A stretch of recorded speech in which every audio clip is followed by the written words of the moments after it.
NPK 16-16-16. Pemupukan dilakukan di area piringan dengan penebaran yang merata. Dosis yang digunakan kali ini sebanyak 4 kg untuk kelapa sawit yang umurnya sudah lebih dari 12 tahun, yang tingginya seperti ini. Jadi pupuk yang digunakan adalah pupuk NPK 16-16 dari jenis blending. Seperti ini karungnya. Pupuk ini merupakan pupuk produksi dari pupuk Kalimantan Timur yang memiliki sifat slow release. Penebarannya seperti itu ya.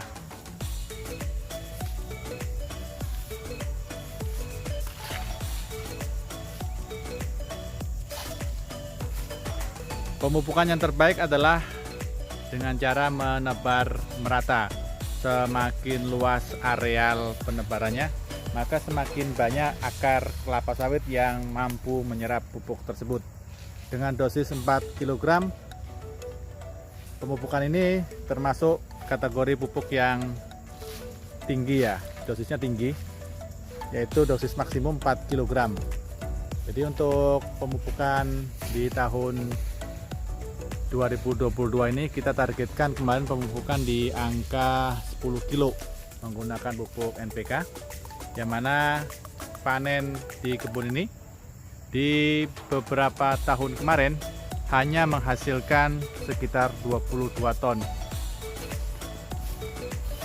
Jadi saat ini tanamannya cukup subur.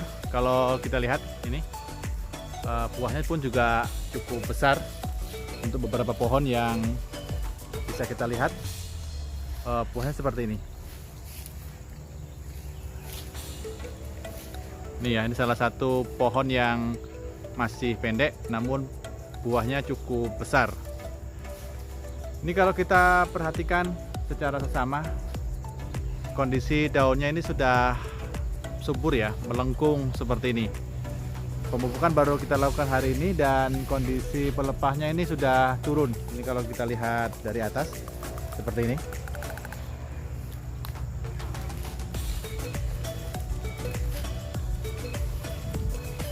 Nah, jadi hampir semua daunnya itu turun melengkung ya. Itu menandakan kecukupan atau subur ya. Kalau kita lihat seperti ini, itu subur.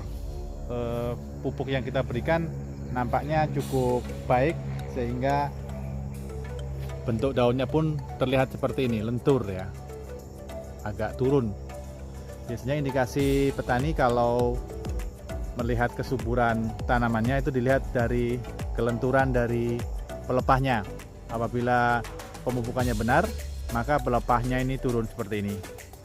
Jadi sebelum pemupukan ini, di 2 minggu yang lalu kita sudah lakukan pemberian Petrocas. Petrocas yang kita berikan sebanyak 3 kg. Kandungan utama dari Petrocas adalah kalsium dan tambahannya adalah dari jenis sulfur, unsur mikro. Jadi kombinasi antara kalsium dan sulfur pada Petrocas yang kita berikan di pohon kelapa sawit, dampaknya seperti ini. Daunnya sudah melengkung. Seperti dampak pemupukan NPK ya. Baiklah, nanti kita amati selanjutnya setelah pemupukan ini, apakah akan lebih lentur lagi atau lebih terbuka lagi pelepahnya. Karena pemupukan yang kita lakukan kali ini dosisnya cukup tinggi ya, 4 kilo. Kita ingin mencoba memaksimalkan dosis pemupukannya. Dan ini kita lihat bagaimana hasilnya di pohon kelapa sawit yang berumur 12 tahun dari jenis PPKS yang Ambi. Jadi ini tadi ada kesalahan sedikit. Jadi sebelum saya datang ini aplikator pupuknya menebar asal-asalan ya. Ini pupuknya tertebar setebal ini.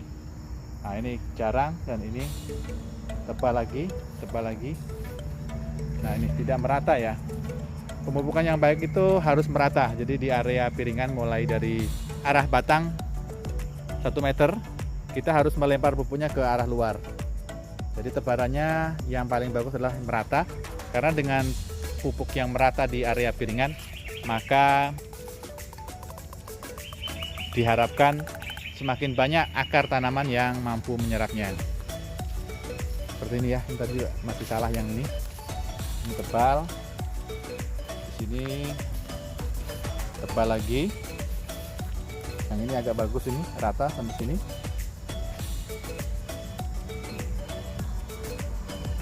Jadi untuk kelapa sawitnya ini panennya 20 hari. Kalau saran saya kemarin, saya minta panennya 15 hari. Oh, kita melihat jumlah buah yang ada di pohon ini. Sebenarnya panen 15 hari tidak masalah untuk kebun ini. Dengan pemupukan yang kita berikan sebanyak 4 kilo saat ini di awal tahun 2022, yaitu di bulan Maret. Saat ini di tanggal 22 Maret kita lakukan pemupukan pertama untuk tahun ini di 2022, yang mana target kita nanti pemupukan kita gunakan sebanyak 10 kg per pohon per tahunnya. Nanti kita lihat berapa hasil panen untuk setahun ini, apakah ada peningkatan, apakah kita bisa mencapai target kita yaitu 28 ton per hektar per tahun. Kemarin panennya dapat berapa Pak Slamet? Kemarin dapat 27. 2 ton 700. Yang sebelumnya? 3 ton? Nggak sampai? Nggak sampai ya?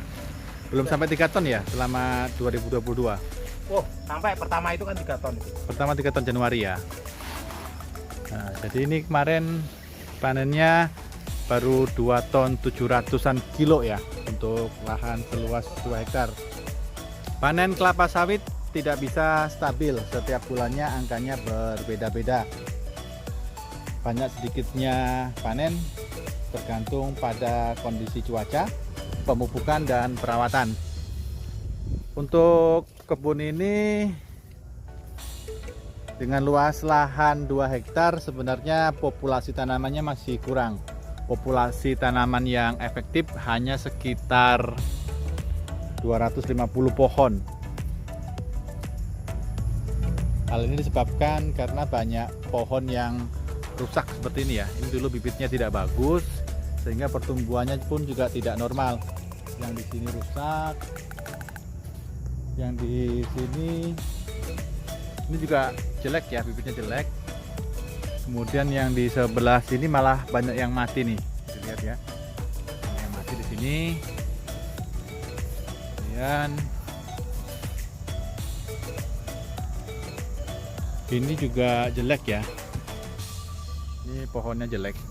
Nah seperti ini, daunnya tidak berkembang dengan baik. Dan ada beberapa pohon yang di sebelah sana juga mati ya, seperti ini kosong ya, kosong.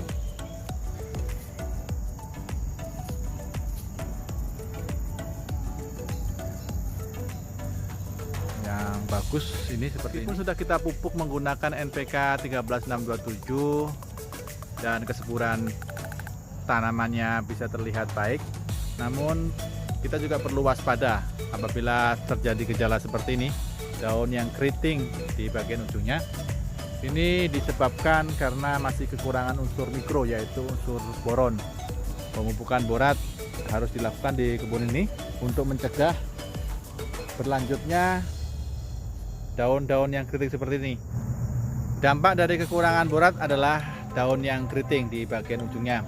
Apabila kita menemui banyak pelepah yang memiliki daun seperti ini, keriting dan rusak di bagian ujung seperti itu, maka ini akan sangat mengganggu proses pertumbuhan tanaman, yaitu pembentukan buah dan pembesaran buah, karena semakin sedikit daun yang dapat dimanfaatkan untuk fotosintesis. Ini ya, seperti ini ciri-cirinya. Jadi daun-daun seperti ini tidak efektif melakukan fotosintesis, sehingga kekurangan boron harus kita antisipasi dengan pemberian pupuk borat. Ini kembali 3 karung. Jadi pemupukannya kita maksimalkan ya kali ini. Seperti ini kondisi buahnya yang ada saat ini. Nah, di daerah sini. Ini kalau kita lihat cukup baik ya, karena setiap pohon buahnya itu cukup lumayan.